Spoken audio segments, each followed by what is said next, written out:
Hey, what's up, Aquarius? This is your monthly forecast for the month of June 2016. Thank you so much for tuning in. And briefly, I just wanted to remind you guys that this is a general forecast for anyone born with their sun, moon, or rising / ascendant sign in Aquarius. But if you would like a more in-depth, in-detailed look at your unique chart, because especially my Aquarians know how unique you guys are as individuals. We're not all the same, right? I would be happy to look at your chart and any situation you would like to have some clarity on. If you shoot me an email, it's below in the description box. I can let you know how to set up and pay for a reading with myself. I would be so glad to do so. All right, now on to your general forecast for June. So my Aquarians, the biggest focuses for you guys this month are going to be on fun, romantic, casual dating, creativity, or just business if you have your own business, and health if you're not necessarily a working Aquarian. So let me break down the month for you guys and let you know how all of this plays out for you. So Gemini is your 5th house Aquarians. The 5th house corresponds with the same energy as the 5th sign on the zodiac wheel, which is Leo. So pretty much when there's a concentration of planets in your 5th house, which is during Gemini season, you're going to have a lot of Leo-like themes come up in your life. Now, these themes are, as I mentioned, fun and romance on the positive side, So maybe a lot of casual romantic dating prospects have come up, maybe opportunities to meet new people and just really have a blast with them. And the sun in the 5th house, it's going to be there until the 20th. And this really highlights this house. It shines a light on this area of your life. So if you have or haven't been dating someone, okay, that's going to come to light. You may start craving romance and adventure and fun. Or this is also the house of children. There's so many things involved with this house, all right? So it's also the house of children. So if you have, so maybe some themes might come up as far as important things to focus on with your children, whether they've been acting up or whether they've been little angels. If they have activities they need to be involved in, especially because it's the summertime in many areas of the world when children are out of school, so your children may be a big focus, okay? Whatever their needs are, it's going to be highlighted for you and shown to you with the sun there. Also, if you have your own business that you start from scratch, or this can help you come up with the ideas of creating a business. So it's also creativity if you have creative projects that you're involved in that aren't necessarily business ventures, but just something that you do as like a hobby. So a great time to get back in touch with hobbies that maybe you left behind a long time ago, or maybe start some new ones. So there will be a new moon in your 5th house on the 4th of June. And this is at 14 degrees Gemini. It's in conjunction with Venus. So that part is positive and good. So this can bring a new romantic partnership because Venus is there. It can bring a new relationship. It can bring a new opportunity business-wise, creativity-wise, because Venus represents creativity as well. Now this new moon, it's not the happiest new moon. Okay, so remember the new moon is when the sun and moon come together in the same sign, in the same degree, all right? And they birth something new. They may have to clear the path away, which means get rid of something old out of your life that no longer serves you to make way for something new. And any planets that are close by it are going to be contributing to this and to the theme of whatever the new grounds that are breaking in your life are going to be. So with Venus there, those things I mentioned can be brand new beginnings for you. But this new moon is not the happiest new moon, okay, because it has some interesting aspects that are challenging to it. This new moon is actually triggering what's called a grand cross, and it's in mutable signs. The mutable signs are Gemini, Virgo, Sagittarius, and Pisces. We have planets in all of those signs around the same degree, so they are aspecting and angling at each other, okay? Now, these are, like I said, challenging angles, squares and oppositions. So these are challenges, but they also bring growth. It's like you gotta work hard and get over a hump in order to get to the other side where there's like a clear path where you can just go forward, smooth sailing ahead. But you have to go through the challenges first. So let me break it down for you, what this exactly means for you guys, how it's going to play out in your life. So we have the Sun and Venus in Gemini. This is in your 5th house. And then on the opposite end, we have Saturn in Sagittarius. This is your 11th house. So these two energies are opposing each other. So while you may want to have a lot of creative fun, you know, Saturn in the 11th house is all about the rewards that you reap from hard work. So you may be feeling super creative and everything, and like you just want to have a lot of fun, but then Saturn opposing it might be like, hold on, slow your roll, okay? You can't jump to conclusions. You can't just be like, woohoo, you know, let's have a great time and everything's gonna work out great, because there is an energy there of being kind of checked, you know, because Saturn is like that old man, that old teacher, that old grandpa who's wise, and he's like, no, son, you can't go out and play, you know, you have to work hard. So he's going to be challenging you to do so in order to reap the reward. Then we have Jupiter in Virgo, and this is in your 8th house of bonding with somebody on an intimate soul level, and also with inheritances, taxes, deep psychological issues, you know. And also we have, on the opposite end of that, we have Neptune in your 2nd house of earned income in the sign of Pisces. So what this all tells me, how it adds up to me, is saying when it comes to, and this is only one example of many things that these can be interpreted for you, but I can't go through all of them or else it'll make the video so long. That's why I said if you want a personalized reading, I can pinpoint things for you specifically. But just in general for Aquarius, this is one scenario that plays out with this new moon to me and my eyes and my vision. This is saying to be very, very careful with business ventures, because you don't want to jump to conclusions, especially when it comes to joining forces with other people, especially when it comes to networking. Don't be too overly optimistic with your business or with your creative endeavors, because it can result in losses financially. Right? I know. It's not the most positive thing.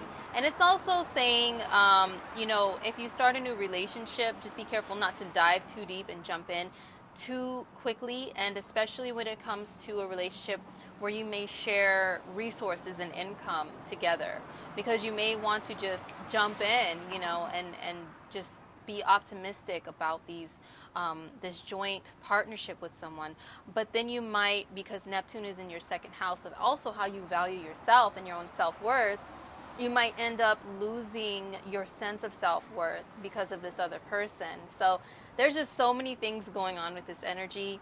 But all in all, remember what I said, squares and oppositions, you know, they're all challenges to bring you to something that's good, that you have learned a lot of lessons from, and you'll become a wiser person after the lessons are learned and be moved in a more positive direction.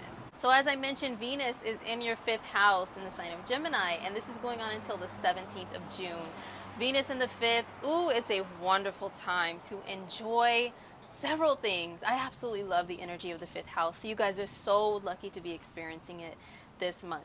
Venus in the 5th, great time to enjoy some good times and creative activities with children, or with just casual dating, you know, partners. Enjoy some romance with them. It's also, since it's a house of Leo, so to speak, this is a great time to beautify yourself and feel so glamorous, like red carpet glamorous, if that's something you're interested in, especially when it comes to hair, because the 5th house and Leo are all about their mane, okay? So great time to beautify the mane. It's also a great time to start something new, like I said, when it comes to your own business, and bring some more creativity and fresh, fun, creative ideas to it. So Mercury joins this energy up in the mix on the 12th of June. So Mercury in the 5th house, this keeps you busy. Mercury is your logical mind, and it's also your hands, skills of your hands, what you do with your hands. So Your mind is going to be busy on fifth house things. You may be very busy with your kids if you have kids. They're going to keep you so incredibly busy, Aquarius. Your mind just may be on your kids a lot more. And also on, if you're doing anything creative with your hands, ooh, this is a great time. So really take advantage of that energy. One thing I would say to be careful of, to avoid with Mercury in the fifth, is being too pompous, speaking in a way that's a little, shall we say, I guess as they say, stuck up, which can make you come off as being a know-it-all. And just being honest about the general energy of Aquarius, I know you guys can come off as know-it-alls because you guys are very intelligent. You have so much knowledge usually that you don't mean to come off that way, but people take it that way because you really do know a lot, okay? You guys are the sign of the genius, so you really do have a lot of knowledge. And when Mercury's in your fifth house, you can kind of speak in more of a boastful, manner, and maybe more bossy and demanding at times. So I would say just be very careful not to go that route unless you are a boss. And then, hey, get your boss on, honey. So the energy is going to start shifting from the fifth house of fun and everything to the sixth house of work. Oh, man. Right, Aquarius? Oh. Just kidding. But you know what? The sun is going to move there on the 20th of June. Okay, so he's going to shine a flashlight through your sixth house, which is your work environment. You're going to be looking around at the good and the bad, okay? And the sixth house corresponds with the energy of Virgo, the sixth sign on the zodiac wheel. So, how are Virgos? They look at all the details, good and bad. They will not be afraid to let you know the good and bad of any and everything, right? So, you will start seeing a lot of details, especially within your work environment if you're a working Aquarius. Things that need to be corrected. Those are going to be brought to your attention. Also, if you're looking for a job, when the sun is in the sixth house, it is an excellent time to get yourself out there and seen, heard, noticed, recognized in the job field. If you're not a working Aquarius, or even if you are, this is also the house of health, taking care of the physical body. So you may start to notice little aches and pains and ailments, and maybe make some doctor visits during this time. Or maybe just make some changes to your diet, to your regime daily. Or, you may decide to join a gym. Things like that can be highlighted at this time. Venus joins the sixth house on the 17th of June. And Venus in the sixth, it can go a couple of ways. You can be seen even more in a positive light because it's a very beneficial energy within the work sphere. You can have a new female enter your work environment that can be helpful for you. Or you can really, really want to do something about your appearance so that you feel and look healthy. Okay, so whatever that means for you may be highlighted. Also, on the negative side, Venus in the sixth house. The sixth house is a house of addictions in a way, because it's like repetitive actions that you do in order to feel complete, if that makes sense. So sometimes with Venus being there, and Venus being like food and sweets and things like that, people can get addicted to sweets during this time, okay? Especially because the sixth house is kind of a nervous energy. So whatever makes you feel comfortable when you're all nervy and stuff, Venus might make you, get kind of addicted to those things and do them in a repetitive, do them repetitively, which may not be good for you. So try not to lean towards that side of Venus in the sixth, but taking care of yourself and your appearance, it's a great time to do those things. So Mercury will join the energies of Sun and Venus in the sixth house on the 29th of June. Just a sneak peek into the very beginning of July, you're going to have a cluster of energy still focused on your sixth house. Mercury in the sixth can really step up your workload. I mean, whether you want to or not, whether you plan to or not, people are going to start throwing all the work at you, Aquarius. So you need to catch it. But you know what? Mercury is like the mind moving very quickly, and in the sixth house, he's focused on work. He's focused on the details. So you'll be able to catch all of that work people are throwing at you and be like, I got it, and process. So you could be very sharp, especially with details, when Mercury enters the sixth house. So Mars continues to be in the sign of Scorpio, and this is in your 10th house of career. So Mars is retrograde up until the 29th of June. Then he moves forward, still being in Scorpio, until August 2nd. So you are going to have this Mars energy back into your 10th house of career until August. While it's retrograde, it's kind of frustrating, okay, because Mars is drive and action and aggression and high energy already. And being in the sign of Scorpio, Scorpio is also very passionate and driven. And the ancient ruling planet of Scorpio is Mars.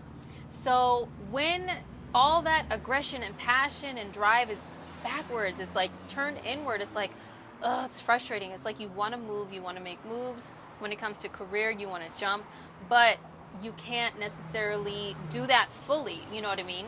It's more of a time to strategize, okay, because this is strategic energy too. So when it comes to making your next career move while this energy is happening retrograde, make some strategize some good plans for your next move, especially because you have the 6th house energy supporting you with working very hard and diligently. Mars in the 10th, you know what? Don't charge at any authority figures, okay? Don't charge at any career opportunities full speed ahead just yet. I wouldn't recommend it. Especially try not to challenge authority figures though. Seriously, because anything that you do as far as, taking action against someone in a negative way while Mars is retrograde, it can come boomeranging right back to you. Okay, so if anyone challenges you in the area of career, just really try to hold your tongue, hold on to your aggression and anger. Don't charge at people. And you know what? If they try to charge at you as being the aggressor, as far as the other person being the aggressor, you know what? You may come out more successful in the end if you just remain calm, Aquarius. So really keep that in mind with Mars retrograde. So we have a full moon in the sign of Sagittarius on the 20th of June. This is happening at 29 degrees Sagittarius in your 11th house. Okay, so remember last month in May, there was a full moon in Sagittarius as well, and it was in conjunction with Mars, but it was at 1 degree Sagittarius, the very beginning. And being in your 11th house, this is like groups and friends and any type of like big groups that you belong to, organizations, any type of groups of like-minded people. Now with Mars being in the conjunction of an already very emotional and highly charged full moon, this could have on the negative side cause some Aquarians to get into fights with friends, or maybe decide to terminate a friendship around the full moon, but only to clear the way for maybe a better friendship, okay? Or maybe to leave a group, leave an online group, or leave some sort of network of people, or maybe even just passionately go after a cause on a positive note. Aquarians are, generally speaking about Aquarians, usually very humanitarian, okay? So maybe you actively pursuing a cause. Now, with this full moon being at the 29th degree of Sagittarius in June, the 29th degree is the very last degree of a sign until it moves into the next one. So what this means is you are completing something in regards to the 11th house of the stuff I just explained that happened last month. Okay, so a final decision, a final conclusion to anything that has to do with groups and friends and causes. So very lastly, I just wanted to talk about Neptune and Chiron. They're both going retrograde this month in the sign of Pisces, which is your 2nd house of earned income. So it's also how you value yourself, okay? Just keep that in mind. On the 13th, Neptune goes retrograde in Pisces, and then on the 27th, Chiron goes retrograde in Pisces. Now, Chiron and Neptune are both very healing energies. They are both energies in their own ways of the victim and the savior, and also healer. Okay, so now if it's in your 2nd house, this is all about, you can have issues come back up because this is retrograde. It can bring things back up from the past that have to do with feeling sufficient enough, whether emotionally about yourself or about your wealth, what you consider your wealth, what you consider material wealth, what you earn Okay, you can have issues come back up, like maybe some Aquarians had a rough childhood to where you didn't really have much growing up, as far as the material world. And maybe those issues are revisited again with these retrograde planets. And also, while these energies are here in your second house of how you value yourself, a lot of my Aquarians could, while these energies have been going on for several years in your second house, be like giving yourselves away a little too freely to people, whatever that means to you, whether physically, spiritually, emotionally, giving away your power to others, okay, and maybe have been wounded by it. But this is an opportunity to see things a little more clearly with the retrograde motion and to heal from those things as well. All right, Aquarius, well, that was it for your monthly forecast. I really hope it was insightful and helpful in any kind of way. And don't forget, if you would like anything a little more personal, I would love to help you out. Just shoot me an email. It's down below in the description box. Okay, well, take care. Mwah. Have a great month. Love you. Peace.